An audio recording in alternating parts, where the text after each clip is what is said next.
originally I was going to talk about Moonlight as a whole. I don't script these things because I like talking about things, I like rambling about things, I don't like scripts, but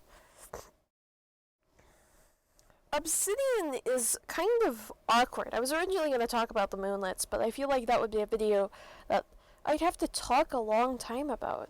And with Obsidian, he's just kind of like weird. He never has a real purpose in the story when it comes to having a character arc, is what I'm saying. He starts off as being similar to Iggy when it comes to, like, not really wanting a destiny. No, wait, no, I'm getting that wrong. He's not similar to Iggy. He's got some insecurity about fulfilling his destiny. That's the right thing. But he also believes it's the only reason for his existence. And essentially, according to the world building, it kind of is correct. There's literally no other reason that dragons exist in the story. They're only born to serve a purpose and a purpose or person, and then if that person dies, they go insane and they have to be killed because they commit a bunch of atrocities.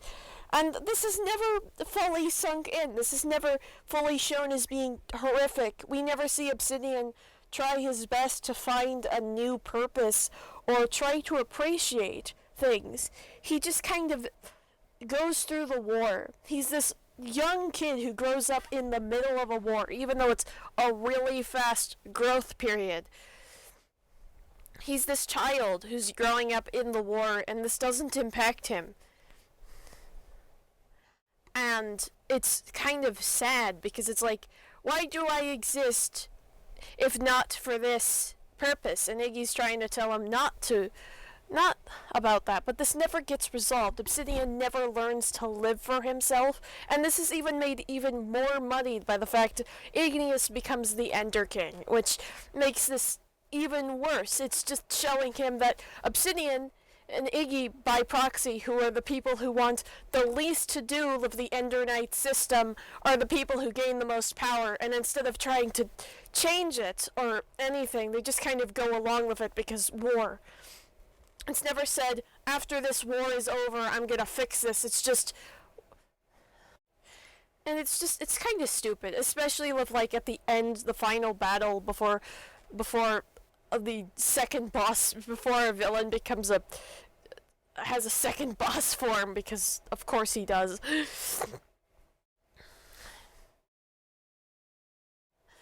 Obsidian gains the ability to heal, which he figures this out in the middle of the final battle when Iggy is dying. This isn't something that he comes upon earlier. This isn't something that the dragons and he teaches that. Oh, fuck. My brain, I exploded. No, I had a brain fart. What I'm saying is, he doesn't discover this and share this with the other dragons, or they don't discover this mutually. Obsidian doesn't have Iggy and Obsidian don't turn into a healer role or anything. They don't. I feel like Igneous and Obsidian would make more sense if they shifted into a healer role or defected entirely from the Ender Knights. It makes more sense of their arc. Igneous never wanted to be an Ender Knight. He saw himself as being too unfit for the job, or he didn't want to be, and he reflects on this when he's the Ender King. But this isn't shown as being a cruel thing of fate, because besides that one introspective by a character who's clearly at the point when this is happening is incredibly mentally ill, who's like genuinely contemplating suicide and committed like a homicide a few moments earlier.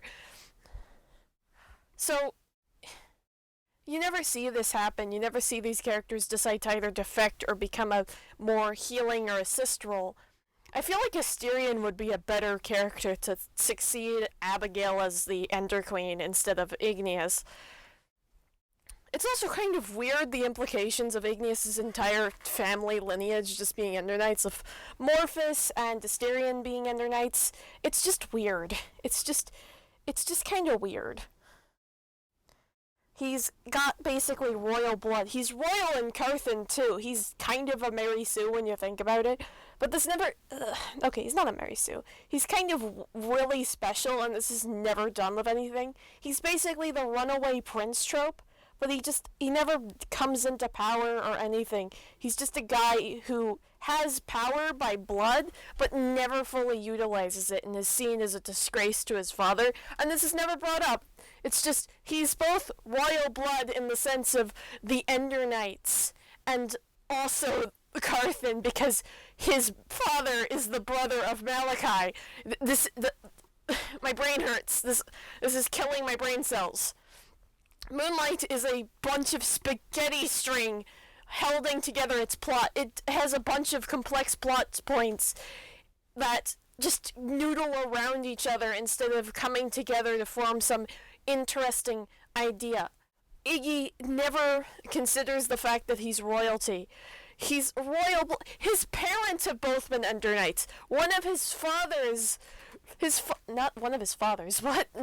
Iggy gay dad's confirmed. One of his father, Morphus, is the guy who kills Rendor. And this is never, this is only brought up after, wait, I know it's mentioned before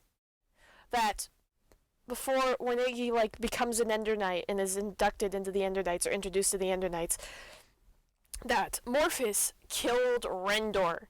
And this is never brought up as a sort of parallel to the fact Abigail dies while in his presence and he usurps the throne, or he steals the crown from Morphus, in a way continuing the lineage. This is not brought up. None of these parallels are ever brought up. It's never brought up that Iggy's dragon has to be the one to kill Luna. It's never freaking brought up. These are never considered. It's absolutely insane, by the way. All of this is crazy. Iggy did not belong in the Ender King role. He's later on shown to be just going on a revenge thing. He just goes on a freaking revenge action and leaves all of his Ender Knights to fend for themselves just so he can kill Hestia and carry her head home or something. Man, this story is bonkers. So, it's that. And Obsidian just is completely overshadowed because he's Iggy's dragon. He has no autonomy. And Iggy never is like, you know what? Screw you, Ender Knights, and gets on the back. He never gets on the back of his dragon and tells the Ender Knights to frick off. And flies away. He doesn't do that. He never defects. He never makes any attempt. He just kind of buckles under his fate. Iggy becomes a more morally complex character later, but wouldn't it make more sense for him to be a war deserter or a dodge drafter if he really cared about it that much? If he really despised it, or if he convinced Obsidian that he hated this, and Obsidian was the one taking him away as like a war drafter kind, draft dodger, my brain!